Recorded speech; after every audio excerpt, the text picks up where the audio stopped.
Amy Trask, the Princess of Darkness, here on The Rich Eisen Show. So grateful to have you here. And you know that you're my first call all the time, not just because you love ice cream, but because I love having you on and because I love your nickname and because, breaking news, you and I will have an incredible podcast coming out this fall. Well, you just dropped that in at the beginning. I mean, there was no drum roll. There was no anything. I don't need a drum roll. I mean, well, you're right. We don't need no disco.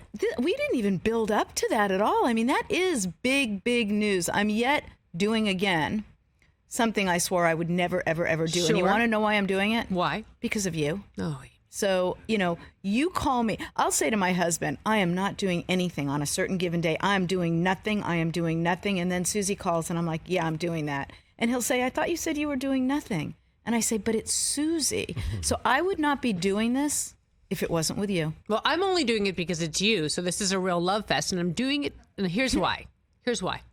Whenever Amy comes on the show, people always say, that was a grown-up conversation about football. Here's to being grown-ups. We're not screaming. I don't scream. We're not having takes.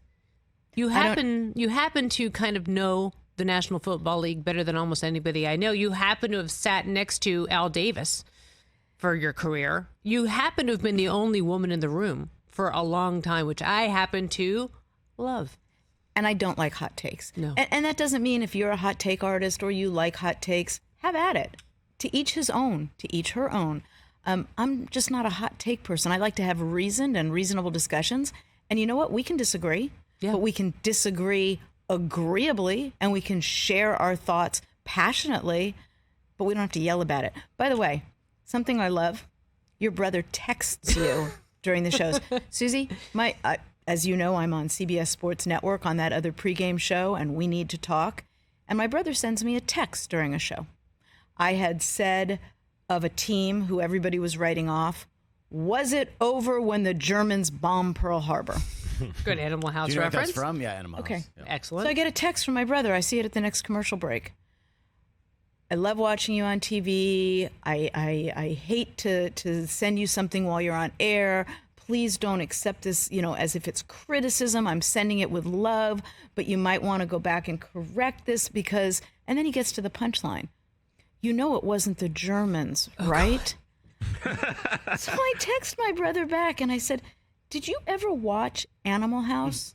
And he replies, no.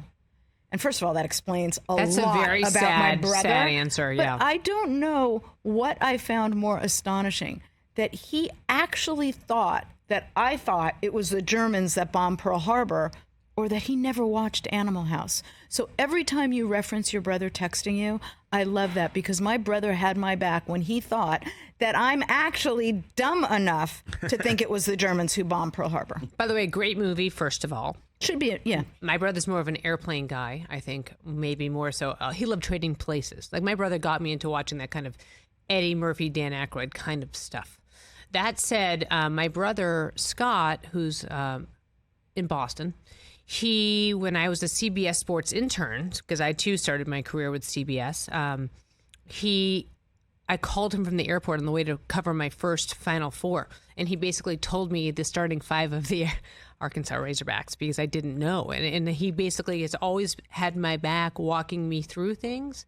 So yeah, so anytime I do the show, not only does he, Amy, text me during the show, but he will also tell me afterwards what I did well and didn't do well. Well, so I got that so too. my brother had my back. He let me know during the show I should correct it because it wasn't the Germans. And you guys do realize now the Rich Eisen Show is going to get texts and emails and commentary that, is she so dumb that she thinks the Germans bombed Pearl Harbor? But it's a great line. It is. We're going to take calls with you. And by the way, I'm excited because that's the whole point of what we're going to try to do on our podcast.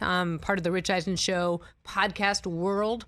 We're going to take questions. We really feel like there's so many great fans who would like to have their questions answered. And we want to have an opportunity on the Football Scoop with Shuster and Trask. We want to have an opportunity to open up the phone lines and emails and what have you, Twitter, whatever it's called. I just don't think you dropped this big news with enough of a boom. Suzy Shuster, Amy Trask, we're doing a podcast. Felly, give us some music. Can you give us a little bit? I mean, Let's do a better promo. Here we go. Amy, Podcast Suzy, music? You kind of just dropped that in there just so nonchalant. I'm so subtle today, Well, TJ. you I'm can- this 51. isn't- this I'm is very not the subtle. time for Happy subtlety. birthday, Suzy. Thank you. Yeah, me Can and I have Suzy. some music? Music, please. Coming up this fall, the Unmissable Podcast. It's Shuster and Trask, the football scoop. Coming up, you'll find interesting perspective and... Oh, my throat hurts doing this. You're doing that really well. Doing the But yeah, voice. this is big news. Hold I swear. on. Coming up. Okay. Coming up on the Football Scoop with Shuster and Trask. Insider information. There won't be any yelling and screaming. It's two reasonable women having a reasonable conversation about football. That's Shuster and Trask, the Football Scoop. Swore I'd never How's go that? on Twitter. Did it. Yeah. Swore I'd never join Instagram. You did Did it. that in the last few weeks. Swore I'd never do a podcast. We're doing a podcast. We're doing a podcast, people. It's so funny. That's our big announcement. wait. You guys are going to have a perfectly normal, reasonable podcast, and then Rich and I are going to do Overreaction Monday, where it's just me saying outlandish, crazy things, and Rich being like, calm down. Love that. Love And it. by the way, Rich is so excited for that. He's almost more excited for us. He's building us a beautiful podcast studio complete with lighting because, we need the lighting. Well, people, when you're a woman of a certain age, That's right. lighting. Maybe we could do it by candlelight. That'd be great. The darker, the better. But we are going to have great guests. And Chris, or maybe if you're nice, we'll have you on one No, week. we'll have them Probably on. not. You're but on. And by the way, Thank you. I'm doing something else this week that I've never done before Tell us. in my whole life. Tell us. Jumped out of a plane? What? No. CBS Sports Network is sending me to report. I'm going to be a reporter from Chargers training camp, and it's going to be on We Need to Talk next week on CBS Sports Network. Nice. I'm going to Chargers training camp. Amy Trask reporting from training camp. Pretty sure that after I do this, 60 Minutes is going to be so impressed they're going to ask me to be on. I'm still waiting for that phone call. Yeah. It's funny. I'm still waiting for them. Just do me a favor. Don't hold the microphone in two hands. That's my pet peeve.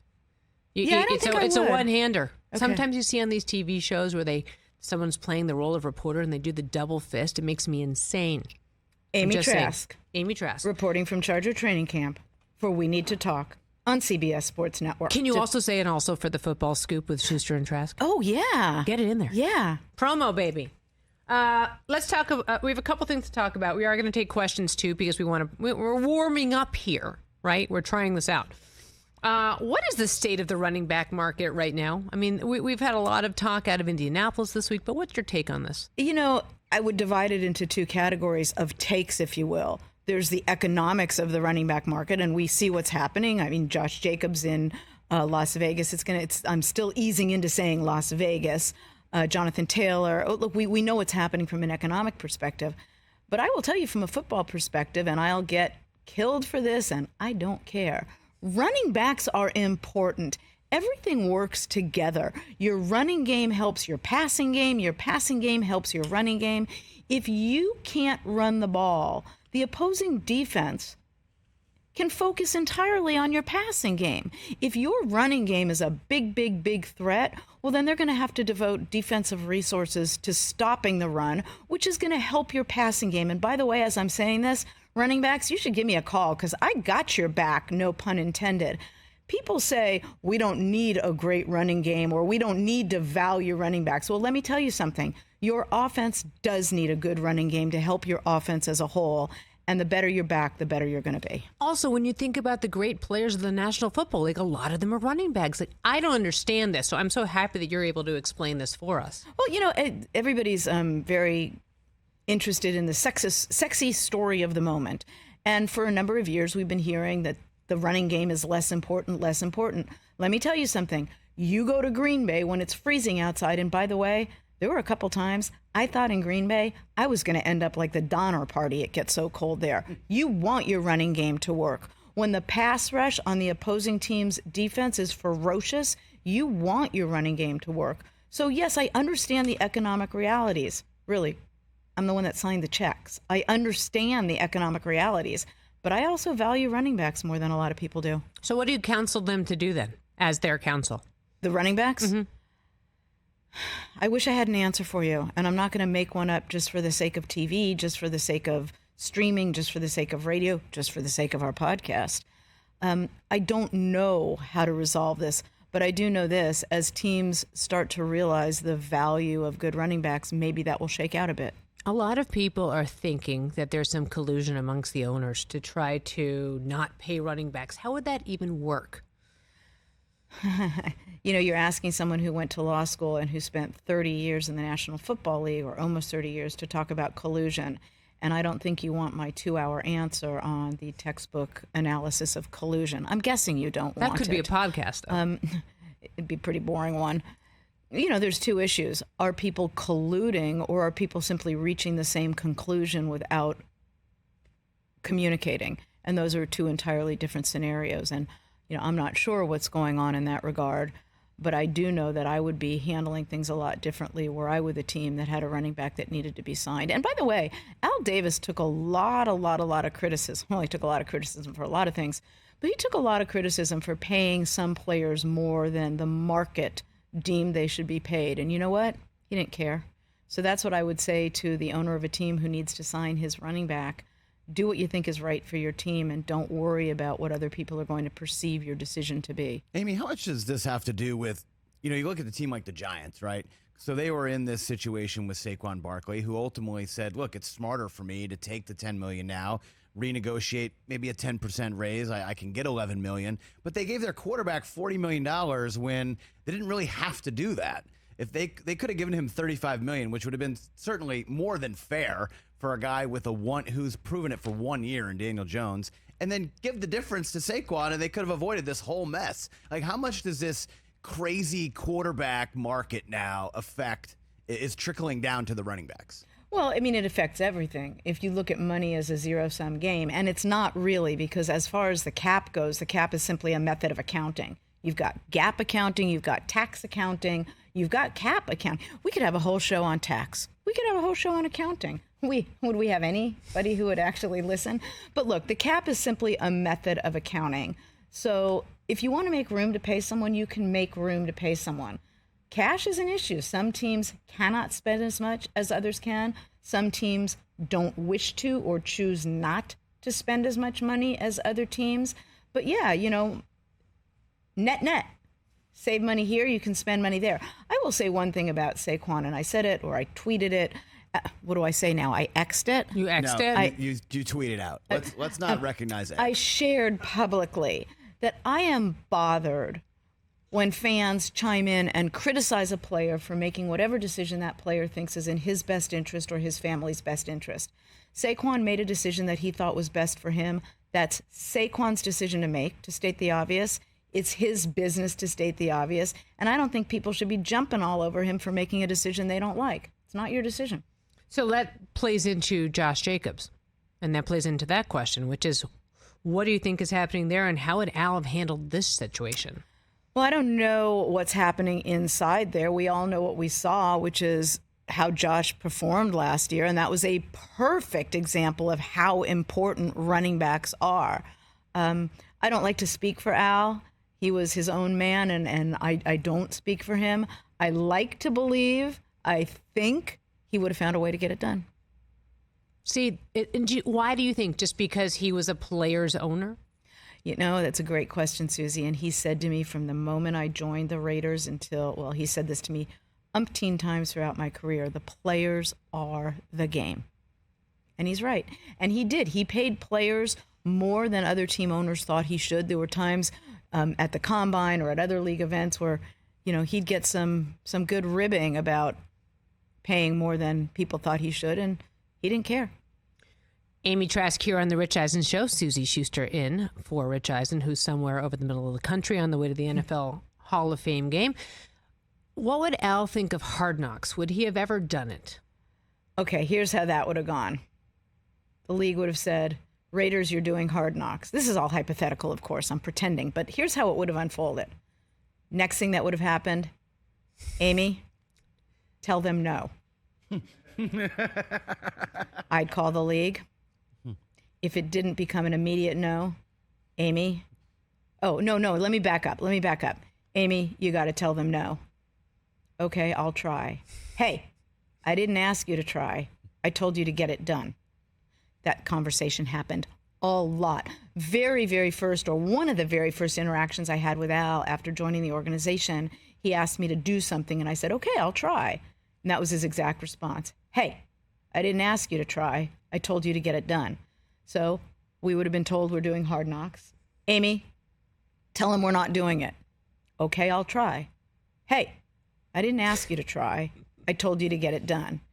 Amy, picking up the phone to the league office. Yeah, we're not going to be doing Hard Knocks this year. So it would have gone.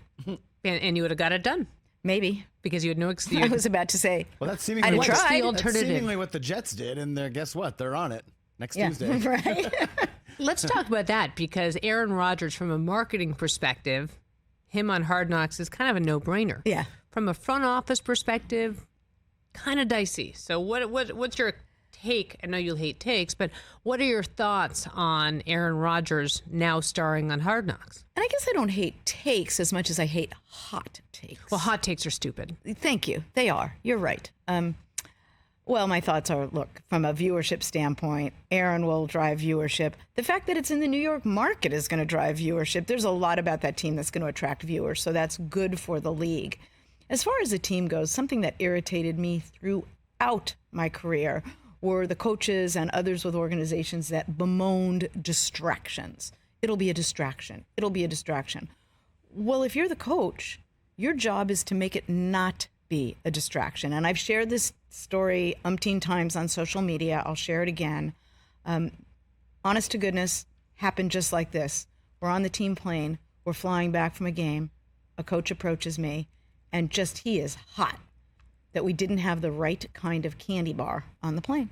We had a whole assortment of candy bars. We had umpteen kinds of candy bars. I think I've now said umpteen about 12 times. You said it umpteen times, actually. Well done, Suze. You're welcome. Thanks. Well, we had all these candy bars on the team plane, but we didn't have the kind of candy bar, one of the brands that we normally had. What was the brand? Oh, I'm not saying the brand's name. Unless they're You think paying I'm you. giving I them forgot, free I forgot. advertising? Right. But we didn't have the kind of candy bar on that we originally had. And he approached me. He just stormed over on this plane home. It was a distraction, he said. It is a distraction that we do not have the right kind of candy bars. He named the brand, that we do not have such and such candy bars on the plane. And I just looked at him, and I finally said, if you consider the fact that we are missing a certain kind of candy bar on the team flight home, we got a bigger problem than missing candy bars. If you consider that a distraction, our problem is a lot bigger than missing candy bars. You're the coach. Your job is to minimize distractions. So I'm never impressed by the whole it's a distraction. But that's a common complaint throughout camps and throughout teams. What was the most valid distraction you ever saw in your time with the Raiders and sitting next to Al Davis? I mean, I can't even imagine how many real distractions that there were. Well, there was the time a head coach hit another coach at camp, and I had to deal with that. That was a little bit of an issue. Are we dropping names? Nah, I'm not going to drop names. Come on, it's just you and me. No one's listening. I swear. Maybe I'll drop it on our podcast. How's that for a tease? That's a tease. How's That's that for a cute. That's cute. tease? That's cute. Don, make a note. We have a conversation for the first show. Okay. But I remember we were at camp in Napa. Coach calls me into his office after camp and says, I just want you to know we had a coaching meeting and I hit another coach. Like, okay. And the first thing I did was pick up the phone on my drive home from Napa, which, by the way, was a beautiful, calming drive, called the general counsel of the league, called Jeff Pash, and reported it, because that's what you have to do. You have to. And so I promptly effectuated my duty, and I called the league, you listening, league, and I confessed our coach hit a coach. That was an issue. I don't think it was a distraction. We were done thinking about it the next day. I'll try to think of some others for the podcast. The ice cream's here. We're going to do ice cream. Chris, chocolate, Felly, chocolate, vanilla. We're going to do something a little weird today. I brought some soft serve, some CBT soft serve. It looks like yogurt. It's not. It's soft serve ice cream. Do you want chocolate or vanilla? You know what? I'm going to let everyone else pick, and whatever's left. No, it's our show. I know, but I like them both. You go Okay, first. you're taking. All right, I'll take vanilla. Throw. Okay, sorry. Come on, throw. We can do this. No, wait, probably it'll hit the microphone. There you go. Hey. Wait. Completion. There you go. Completion. Thank you. Oh, I didn't know you were throwing another. damn it. TJ, chocolate, vanilla. What's your plan? Okay, I know But you're can supposed you- to can eat you hit these out of the Brockman, though? pouch. You're supposed to. Yeah, I'm it's putting a it squeeze in a situation. Throw it to me. It's a squeeze situation. Chris, what do you got? Philly. I'm gonna go let's, deep. let's see how bad this goes. Hold on. This could be bad. Chocolate or vanilla? What? Chocolate. Hot mess. All right, let's do this. Hi, Roku. How you doing? Really? Which one? Just throw it. Oh, Yes. Wow. Right. Rich could have never done Suzy. that. Okay, now I wait. caught it in my wrist. I'm Rich just could have saying. never done that. By the way, Does that was anyone a want strike. whipped That was cream? amazing. Yeah, thanks. See, You're this welcome. is why I squirted into a cup, because does anyone want whipped cream? Pass. Who doesn't want whipped cream? The funny thing with I this can't is open like, this. Someone help me. Oh, I did it all by myself. don't ever have a guy open it for you. You can do it. All right, so we're going to have questions for Amy Trask. We're going to have a little ice cream because that's, by the way, part of our podcast. The last segment of every podcast, we're going to break down some ice cream and try things out. Invite our guests to do so as well. Does anyone on want sprinkles? The Football Scoop with Schuster and Trask coming up this fall on the Jimmy Rich felt like Eisen it's Show sprinkles. Podcast This Network. is amazing as is. Sprinkle, it's good, right? So good. Special. You know what you do, Phil? You got to take a shot of sprinkles and then chug some of the Oh, pouch. do you want to do that? I think that's a good idea. I'm passing on the ice cream right now. Don't be such a wuss. I had a donut and So a what? mimosa. By the way, What a Suzy, girl. Have it. I mean, come on. Have some ice cream. How 2023 of you. I'm so canceled. by the way, I am sorry that I've been so, kaflooey and interrupting a lot. I've had too much caffeine this morning. And by the way, Good use when of I, kaflooey. when I have a lot of caffeine, my husband tells me I'm like a hummingbird on speed. By the way, that's a great image. I love your husband, and I think I can see the hummingbird on speed. But by the way, I have no problems, and I don't think you've been interrupting I at don't all. like to interrupt. No, I don't find you interruptee at all. I'm glad you're having a little bit of ice cream. TJ's got his trusty camera to show that women do eat ice cream, by the way. And to say, like, don't be a girl. Come on, Chris. You can have an ice cream. I don't want ice cream. Stop trying to bully me. It's ridiculous. You bully us with donuts and booze. By the way, he's complaining because I'm bringing stuff to the set. All right, go back to your Monday through Thursday and see what Rich brings you. I'm trying to come here complete. Nothing. I'm good. This is lavish. We're gonna take some calls. Lavish. Okay, Jimmy in San Antonio. What do you got for Amy? I need a question while we sit here eating ice cream. Primero, feliz cumpleaños, Suzy. Happy Thank you birthday. so much, I Jimmy. can't I hear. appreciate that. I can't hear Brockman, Jimmy. that's right. TJ, My man. Kelly. How do I hear Jimmy? Hey, I just laid $100 with a dumb friend of mine who says the Cowboys will finish last in the NFC. Oh, that's spicy. That's easy money. Can we bring up a little volume in here, Or can you fellas? just tell me what Jimmy said? Yeah. Jimmy said he bet that the Cowboys would finish last in the NFC East.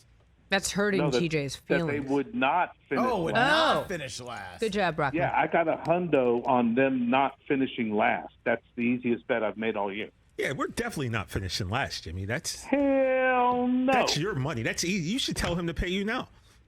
All right, we're trying to I bring said up a little Venmo. Jimmy He in said studio. PayPal. Okay, I kind of hear him like in the ether. Where's this sound coming from? He's like the ghost of Christmas past, present, and future, right? You kind of it. hear Jimmy swirling all around you. Feel like we bring him up? What do you But I think? do hear have that a or no? question for my crush. Now I hear. Suzy, you know that I have a crush on Amy. I've admitted it on air. Yeah, many times you have. What do you got for her? Okay, first question. Mark Schlereth was arguing against the running backs because of the collective bargaining. Is Schlereth full of Schlereth? And the second question, it seems that the talent pool of running backs in college is so deep that it's compromised the NFL running backs financially. I'd love to hear your thoughts on that. Well, first of all, hi. I feel like you're Hi. coming in from the sky. I'm looking up to the clouds to talk to you. Jimmy, Very jealous of your husband. I'm sure he's an amazing man. I outkicked my coverage. No, really, I did. When I married my husband, everybody acknowledged I outkicked my That's coverage. so stupid. That's so crazy. Okay, so in a couple orders, I adore Mark Schlereth, and I think that what he's saying is not mutually inconsistent with what I'm saying, which is given that there is a salary cap, there are some constraints. Now, I look at the cap as a method of accounting, but the fact is, and I didn't go into this clearly enough, even with a method of accounting, you have to make choices. So if what Mark is saying is that money spent in one area means it's not spent in another area, I agree with him. It's a net game or a zero-sum game. My point was, and I don't think this is inconsistent with what Mark is saying, is you can make choices how to jiggle and juggle the cap. It is going to require jiggling and juggling, but you have a choice as to how you jiggle and juggle. And the point I was getting to is cash can often be a bigger constraint than cap. And a lot of people always talk cap. And my point was cash, that matters more to some teams than others. As to your supply and demand point, I think supply and demand is always a great point in business. If there is a greater supply, then there is a need. If supply exceeds demand, that is going to have an economic impact. But there are other positions where supply and demand exists in that manner as well, but we don't see what's happening to the running back position in those positions. So, yep, you're right, supply and demand factors in, but I would also suggest that the supply of the best there are isn't as great as someone would believe. Okay, so then that goes back to the tier levels, and now we're looking at tiers based on whether or not we're going to pay off. The way you describe stuff is so sexy. And the baseball hat. Keep that for the podcast. Oh, you know what? Great look. Two things. I love a reasoned, logical discussion. Number two, as to your tiered point, that happens at every position. I mean, you're going to tier how you play people at every position. You're going to pay your best more than you're going to pay not your best. As to your baseball cap comment, I love you. I am going to wear a baseball cap to every podcast. Te amo mucho siempre, chica. Te amo mucho. Well, we have to cut this off, Jimmy, before this goes in a direction that Roku's not ready for. I mean, we're getting a lot of sexy. Well, and I can music. say that in like Jimmy. a lot of different languages, Jimmy's too. dating Yeah, I know. When we come back, we're going to take a quick break. Jerry West, of course, ahead in the third hour, who's like, Does that mean I'm his opening act? yeah, he's also kind of my crush, but Rich knows that. So we're okay with that. A lot more ahead of us here on The Rich Eisen Show. And so we're going to take a question from Sarah in Encino. Sarah, are you there? Nah, she got cut off. Why? But she because she's driving. So what? Suzy, I was so Do excited. you understand how cell reception works? I know, it's awful. It's awful. I was So, excited for Sarah. I wanted her to I hose you know. on the air. I was Well, excited Sarah for did want to ask something. Amy a question about the A's. Tell Do us. you think they're actually going to leave Oakland and end up in Las Vegas? Amy. Am I supposed to answer that right now? Yeah, why not? While I'm eating? When Yeah. I have like, I thought we were on break. My mouth Now is we're on full of- Roku still. Okay, so they don't tell me when we're on this break or that break. So here I am sitting on Roku. You were not on shuffling. It was on Chris, I probably swear. have whipped cream You got nothing. all No, over you my look great. You look face. great. Fine, You you're look great. fine. Okay. I actually trust you guys to have my back. We have your back. And if It ever was we're on on Chris. camera and there is It was whipped on cream Chris. all over me, you'll tell me. Oh, I will do that, I promise. That's all I mean. Yeah, Just yeah, like I got your back. there's a lot of, first of all, I feel terribly, terribly, terribly for the fans in Oakland and the Bay Area. The Raiders left. The Warriors are gone. But, the Warriors are still in driving Yeah, distance. by the way, they're there. If you can drive across, you can take Bart to a Warrior game. So, yes, I understand they're not in Oakland, but they're a driving distance. And I hope for Oakland fans that A's don't move, but it looks like they're going to. Well, I think it's impressive, and I feel like I'll go to a Warriors game. They're still there. It's close enough, right? I do think so. I mean, at least you can hop on Bart. You can drive over the bridge. It's I not hear like you. they're leaving the region. Catch the Rich Eisen Show every single day on the Roku channel, 12 to 3 Eastern, for free.